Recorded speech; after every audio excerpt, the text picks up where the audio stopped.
আমি যে আয়াত তিলাওয়াত করেছি পবিত্র কোরআনের সূরা নিসার 85 নম্বর আয়াত। এই আয়াতে আল্লাহ রাব্বুল আলামিন বলেছেন, মান ইয়াশফা শাফাতান হাসানাতান ইয়াকুল লাহু নাসিবুম মিনহা। যদি তোমরা সৎ কাজ করো এবং যারা সৎ কাজ করবে, সমাজ থেকে অন্যায়কে দূরীভূত করবে, ন্যায় প্রতিষ্ঠার জন্য কাজ করবে, তাদেরকে যদি তোমরা সমর্থন করো, তাদেরকে যদি তোমরা সমর্থন দাও, তাহলে তারা দায়িত্ব নেওয়ার পর যে ভালো কাজগুলো করবে সেই ভালো কাজগুলোর একটা অংশ তোমরা পাবে।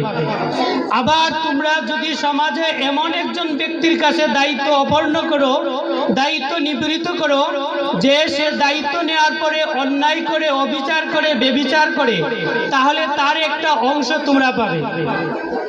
কিন্তু কি বলবো, যে বলে সর্বঙ্গে ব্যথা ওষুধ দিব কোথা। আল্লাহ রাব্বুল আলামিন তার বন্ধুকে সৃষ্টি করেছিলেন, তিনি দুনিয়াতে আসছিলেন আসার জন্য যে রসুলের শরীরে মশা এবং মাছি বসা হারাম ছিল, নিষিদ্ধ ছিল।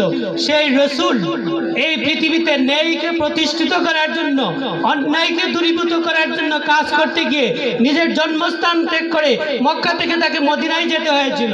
যেই রসুলের শরীরে মশা মাছি বসা নিষিদ্ধ ছিল, হারাম ছিল, সেই রসুলকে এই ন্যায় প্রতিষ্ঠা করার জন্য, দিনকে প্রতিষ্ঠিত করার জন্য উহুদের ময়দানে 2টি দাঁত ভাঙতে হয়েছিল। শুধু কি তাই, রসুলের বংশধর, রসুলের নাতি হুসাইন রাদিয়াল্লাহু তাআলা আনহু কারবালার ময়দানে সে ন্যায়কে প্রতিষ্ঠিত করার জন্য, অন্যায়কে দূরীভূত করার জন্য, দিনকে প্রতিষ্ঠিত করার জন্য, সমাজের শান্তি প্রতিষ্ঠিত করার জন্য ইয়াজিদ বাহিনীর হাতে তার শিরচ্ছেদ হইতে হয়েছে। শুধু কি তাই, এই ইয়াজিদের বাহিনীর সময় 6 বছরের শিশু আজগরকে হুসাইন রাদিয়াল্লাহু তাআলা আনহু খুলে নিয়ে বলছিল যে ছোট্ট শিশু, মাত্র 6 বছরের শিশু, সামান্যতম পানির পিপাসার জন্য সে মৃত্যুর সাথে পাঞ্জা লড়তেছে, 1 ফোঁটা পানি দাও। কিন্তু ইয়াজিদ বাহিনীরা তারা ওই ওপার থেকে কিসের পানি দিবে, 1 ফোঁটা পানির বিনিময়ে তারা ওপার থেকে তীর নিক্ষেপ করেছিল। 6 বছরের শিশুর বুকের এই দিক থেকে ছিদ্র করে ওই দিকে তীর বের হয়ে গিয়েছিল, কিন্তু 1 ফোঁটা পানি কপালে জুটে নাই।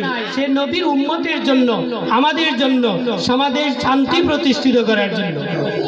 এই জন্য সম্মানিত হাজিরিন, আমি এটা বলতে চাই, আমাদের